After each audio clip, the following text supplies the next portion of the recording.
Baik, Assalamualaikum warahmatullahi wabarakatuh. Saya Salman Nurhajijah Amatila dengan NPM 2152. Di sini saya akan membahas skill lab week 3 EMS, yaitu tentang drug selection diabetes mellitus tipe 2. Dimana di sini ada kasus.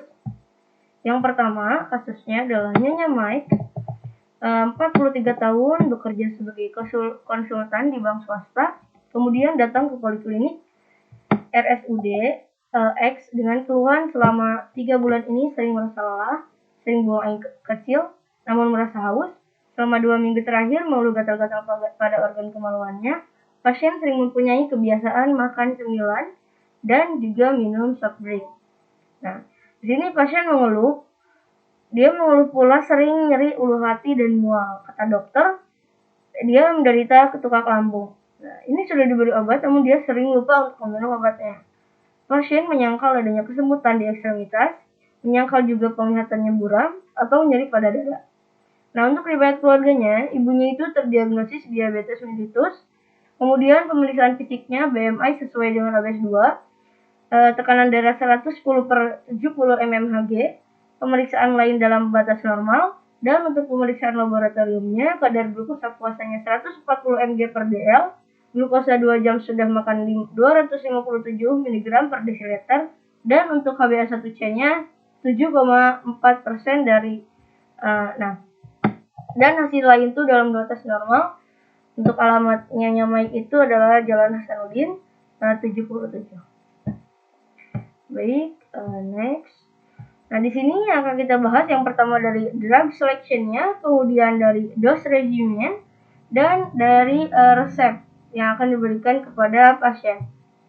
Nah, untuk drug selection, yang pertama, untuk item analisisnya, dia didiagnosa case 1 ini adalah diabetes mellitus tipe 2, fisiologi condition-nya 43 tahun, kemudian berjenis kelamin perempuan, patologi condition-nya dia adanya tukak lambung, kemudian problem atau other condition-nya 3 bulan ini sering merasa lelah, sering buang air kecil namun merasa haus, 2 minggu terakhir mengeluh gatal-gatal pada organ kemaluan, nyeri di ulu hati dan mual, BMI sesuai dengan OBES 2, kemudian tekanan darah juga 110/70 mmHg, untuk glukosanya 140 mg per desiliter, dan glukosa 2 jam sesudah makannya 257 mg per desiliter, HbA1c-nya adalah 7,4%.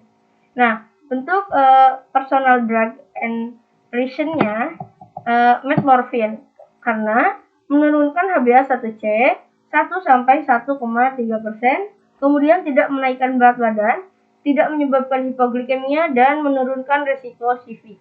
Nah, untuk purpose of each drug ini adalah asimptomatik. Baik, selanjutnya adalah dose regimennya. Yang pertama, dari item analisis untuk name of drug-nya. Pada case 1 ini, yaitu metmorfin sama thiazolidinone. Kemudian strength of drug-nya, kalau untuk metmorfin ini 500 mg, 850 mg, dan 1000 mg untuk metmorfin. Kemudian 15 mg dan 30 mg untuk thiazolidinone. Nah, untuk available drug administration-nya, dua-duanya ini melalui oral. Kemudian untuk volume and drug administration, itu 850 tab dan oral, kemudian juga 30 mg per tab oral juga. Nah, untuk total drug need-nya, yaitu 14 kali 1 kali 1 tab, yaitu 14 tab. Untuk frequency of drug-nya 1 kali sehari, dan dose of per pasien itu 850 mg. Untuk thiazolidinone itu 15 mg. Nah, untuk route of drug administration-nya itu oral, time administration-nya itu setelah makan, dan tidak bergantung jadwal makan, karena tadi si ibunya sering lupa. Untuk duration of terapinya itu adalah 14 hari. Baik. Nah, di sini ada resep untuk 2 minggu untuk si ibu ini, untuk Nyonya Mike.